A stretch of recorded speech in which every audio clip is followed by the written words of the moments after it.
Welcome! In this explainer, we're diving into something that sounds kind of crazy, the idea that our brain cells are actually designed to die.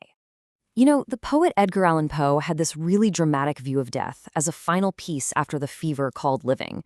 But what if he was more right than he knew?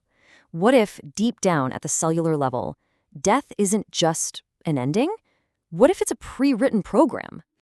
Well, it turns out they do. Our cells absolutely have a plan to die. Scientists call it programmed cell death. And get this, it's not a bug, it's a feature. It's totally essential for building us and keeping us running from day one. Okay, so let's get into the discovery of this whole cellular suicide thing. You might think we've known about this forever, but not at all. For the longest time, science just saw cell death as, decay. Things just falling apart. But as you can see here, scientists started finding these little clues that didn't fit. And piece by piece, over decades, a totally different picture emerged.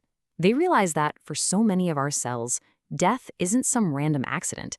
It's an active, deliberate process, a script the cell follows to the letter. And this is the part that just blows my mind.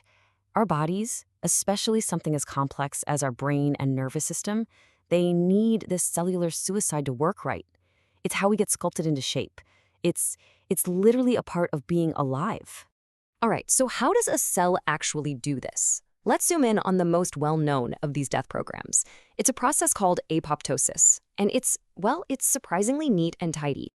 Yeah, forget a chaotic explosion. Think of apoptosis like a perfectly planned, controlled demolition of a building. The cell doesn't just burst, it carefully dismantles itself from the inside out and wraps everything up in these neat little packages for the cleanup crew. No mess, no fuss. It's incredibly polite. And it all follows the super clear 3-step plan. Step 1, get the signal to die. Step 2, wake up the demolition crew. And Step 3, the crew goes to town chopping everything up systematically. So who is this demolition crew? They're these proteins called caspases. You can think of them as the executioners of the cell. Their entire job is to just snip other proteins. They're like these tiny molecular scissors, and once they get activated, there's no stopping them. They just carry out the order, clean and precise. Now, this might look a little complex, but the core idea is pretty simple. There are really just 2 main ways this whole thing gets started. The extrinsic path is like getting a phone call from the outside. Another cell tells it, hey, it's time to go.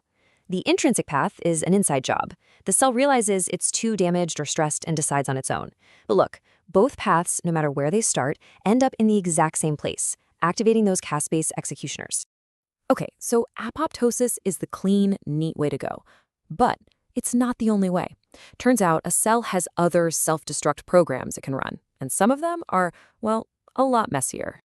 So, if apoptosis is that controlled demolition we talked about, these other forms are more like a building just collapsing. It swells up, bursts open, and spills all its guts out. This causes a huge mess and a lot of inflammation for all the neighboring cells. It's way more chaotic. And one of the most fascinating and kinder gruesome of these is a process called autophagy. The name literally means self-eating.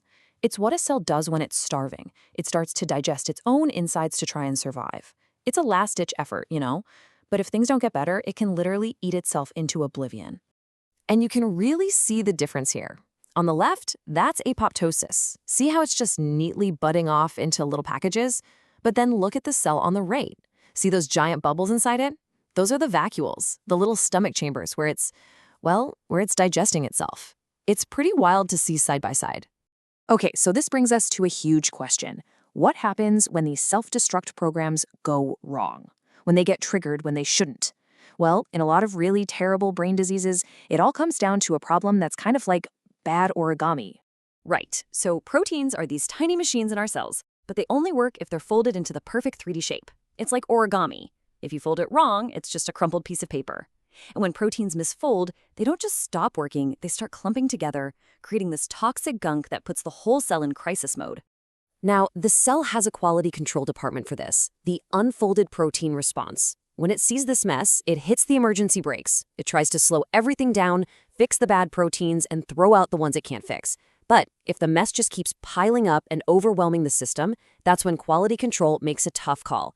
It decides it's better to shut the whole factory down permanently. And here's why all of this is so incredibly important.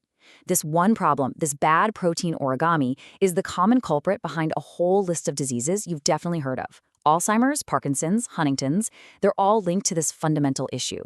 It's a huge piece of the puzzle. And this is the proof. You're looking at a slice of a brain from someone with Alzheimer's. All those dark brown stains, that's where those executioner caspases have been at work. It's like finding fingerprints all over a crime scene.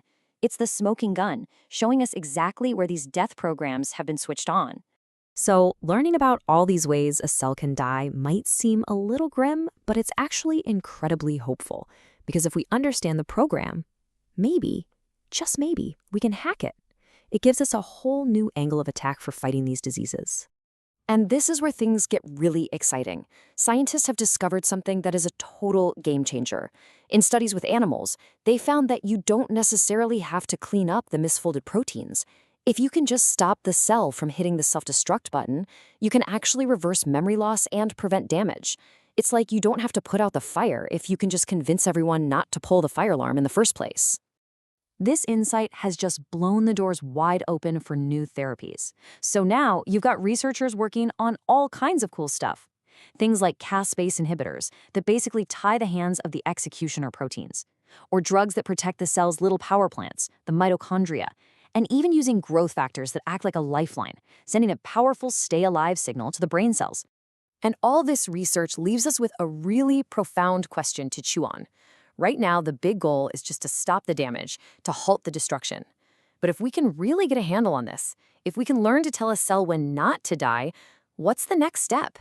Could we one day learn how to tell it to rebuild, to regenerate what's been lost? I mean, just think about that for a second. The answer to that question, well, it could change absolutely everything.